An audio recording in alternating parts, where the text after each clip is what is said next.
5000 साल पहले जब मिस्र की रेत में पिरामिड आसमान को चीर रहे थे, जब मेसोपोटामिया में राजा खुद को देवता समझने लगे थे, उसी समय सिंधु नदी के किनारे एक ऐसी सभ्यता सांस ले रही थी, बिना राजा, बिना महल, बिना सेना। फिर भी वो सभ्यता दुनिया को सिखा रही थी कि शहर कैसे बनते हैं। लेकिन फिर एक दिन सब कुछ रुक गया। कोई युद्ध नहीं, कोई खून नहीं, कोई जली हुई दीवारें नहीं। लोग गायब हो गए, घर वैसे ही रह गए, बर्तन वहीं पड़े रहे, सड़कें खाली हो गई, जैसे किसी ने पूरी सभ्यता को एक ही पल में ख़त्म कर दिया हो। यह कोई साधारण इतिहास नहीं है, यह है सिंधु घाटी सभ्यता का रहस्य। एक ऐसी कहानी जो 5000 साल बाद भी इंसान को डरा देती है, क्योंकि सवाल सिर्फ ये नहीं है ये सभ्यता कैसे बनी, सवाल ये है ये सभ्यता गई कहाँ। 1920 पंजाब अंग्रेज इंजीनियर रेलवे लाइन बिछा रहे थे। उन्हें चाहिए थी ईंटें। मजदूरों ने ज़मीन खोदी और मिला एक पूरा शहर जो 4500 साल से मिट्टी में दबा था।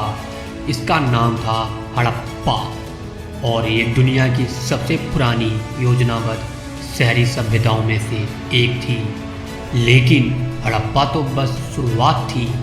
जल्द ही मिले मोहनजोदाड़ो, धोलावीरा, लोथल, कालीबंगन, 1400 से ज़्यादा शहर और गांव। यह सभ्यता फैली थी 15 लाख वर्ग किलोमीटर में। आज के पाकिस्तान, भारत के उत्तर पश्चिम और अफगानिस्तान के कुछ हिस्सों तक। The advanced civilisation. कल्पना कीजिए 2600 ईसा पूर्व मोहनजोदाड़ो की सड़कों पर चहल पहल है। देखिए इन सड़कों को बिल्कुल सीधी, एक दूसरे को 90 डिग्री पर काटती हुई। आज के न्यूयॉर्क शहर जैसी योजना 4500 साल पहले। और सबसे चौंकाने वाली बात, हर घर से जुड़ी थी एक नाली, ढकी हुई पक्की ईंटों से बनी, इतनी बड़ी कि एक इंसान उसमें घुसकर सफाई कर सके। यह दुनिया की पहली अंडरग्राउंड सीवेज सिस्टम थी। रोम से 2000 साल पहले उनके पास थे सार्वजनिक स्नानागार।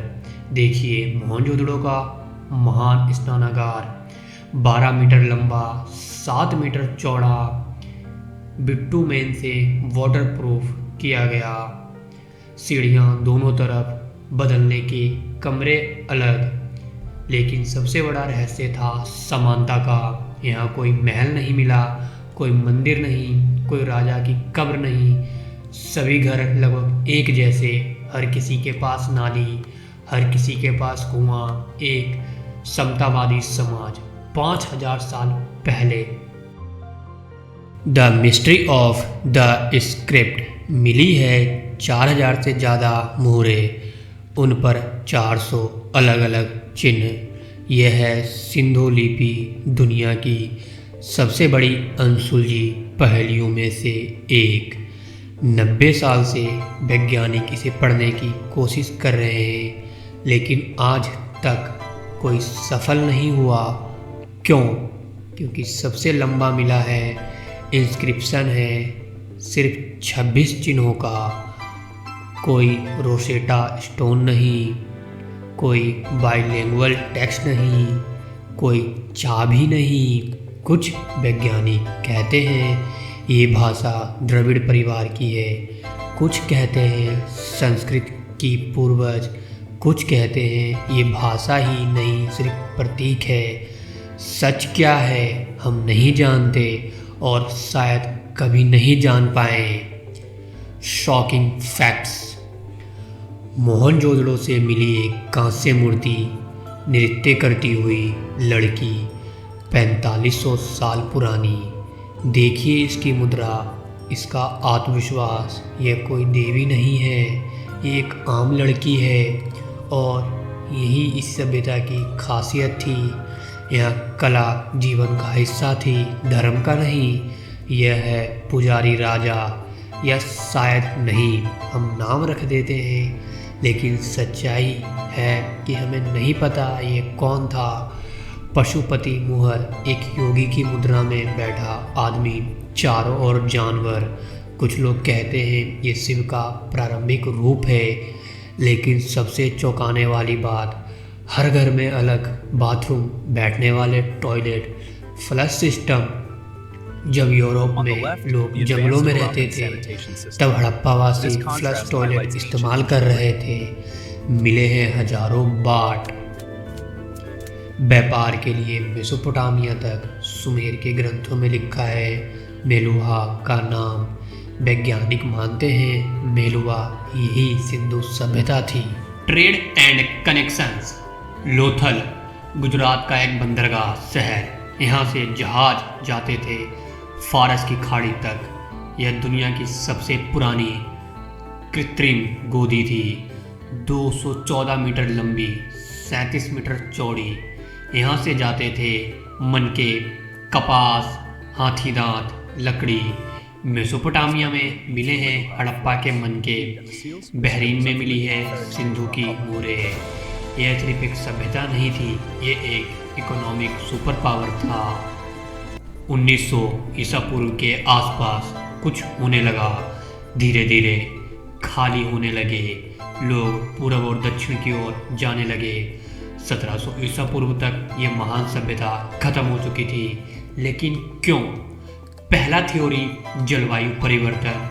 कुछ वैज्ञानिक मानते हैं कि सरस्वती नदी सूख गई, 200 साल तक कम बारिश, सूखा, फसलें खराब, भूखमरी। लोगों के पास कोई चारा नहीं था, उन्हें जाना पड़ा। दूसरा थ्योरी, भूकंप ने सिंधु नदी को दिशा बदल दी। मोहनजोदाड़ो में मिले हैं भूकंप के सबूत। दीवारों में दरारें, इमारतें तिरछी हुई। नदी ने रास्ता बदला तो शहर की जीवन रेखा कट गई। तीसरा थ्योरी, आर्यों का आक्रमण। ब्रिटिश हिस्टोरियंस ने ये कहानी गढ़ी थी, लेकिन कोई सबूत नहीं मिला, कोई हथियार नहीं, कोई युद्ध के निशान नहीं, कोई सामूहिक कब्रें नहीं। यह थ्योरी अब रिजेक्ट हो चुकी है। चौथा थ्योरी, महामारी। लेकिन फिर सब कहाँ हैं? 37 कंकाल मिले हैं मोहनजोदड़ो में। पूरे शहर में ये महामारी का संकेत नहीं है। सच शायद यह है, जब कुछ एक साथ हुआ, जलवायु बदली, नदियाँ सूखी, व्यापार रुका और धीरे धीरे लोग चले गए। कोई ड्रामा नहीं, कोई विनाश नहीं, बस धीरे धीरे खामोशी। लेकिन हड़प्पावासी मरे नहीं, वे बिखर गए। आज भी गुजरात के कुछ गांवों में ग्रिड पैटर्न है। आज भी वही मनके बनाए जाते हैं, वही मिट्टी के बर्तन। पशुपति मुहर की मुद्रा आज के युग में आपको दिखेगी। शायद वे चले गए, लेकिन उनकी विरासत आज भी जीवित है। 2019 में डीएनए अध्ययन ने साबित किया हड़प्पावासी आज के भारतीयों के पूर्वज हैं। हमारे खून में हैं, हमारी संस्कृति में, हमारी परंपराओं में।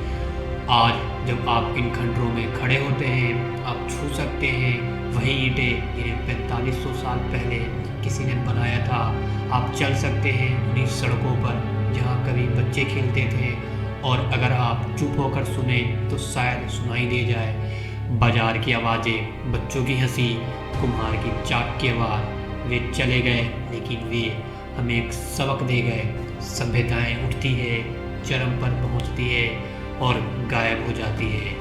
आज हम अपने आप को अजय समझते हैं, हमारे पास टेक्नोलॉजी है, साइंस है, लेकिन हड़प्पावासी भी अपने समय के सबसे एडवांस्ड लोग थे, और फिर भी प्रकृति ने अपना रास्ता बना लिया। क्या हम भी किसी दिन पृथ्वी पे खंडर बन जाएंगे? क्या 5000 साल बाद कोई हमारे बारे में डॉक्यूमेंट्री बनाएगा?